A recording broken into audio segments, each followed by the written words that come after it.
kini aron makabot ang tunay nga kalinaw sa Mindanao. Una sa balita, si Sheila Vergara. Tubong sa pipila ka grupo ilabi na mga kaisuunang Muslim nga makaipon og 1 million signature o lagda gikan sa matong musuporta sa planong pagbugna og Bangsamoro Sub-State.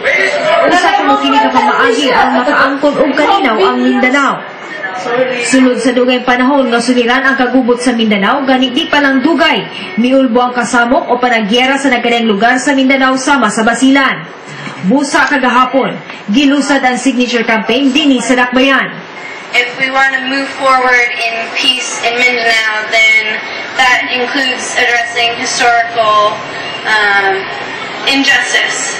And I hope that the future of Mindanao is one of peace. History would tell us that the military solution is really not the solution for this.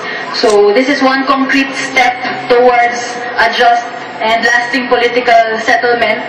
Tumong sa maong pundo nga makaipon og 1 ka milyong lagda hangtod nga matapos karong tuiga ug dedigasyon nila kini sa mga opisyal sa nasyonal nga kagamhanan aron mahatagan og pagtaga. Well, we hope with the Bangsamoro Sub-State masitol na ang dugan na natong problema sa kalinaw.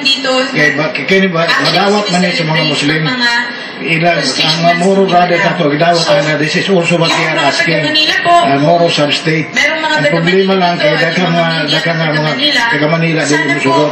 So I hope that we will be able to convince more people to join us in order to attain peace in Mindanao. Sheila Vergara, una sa balita.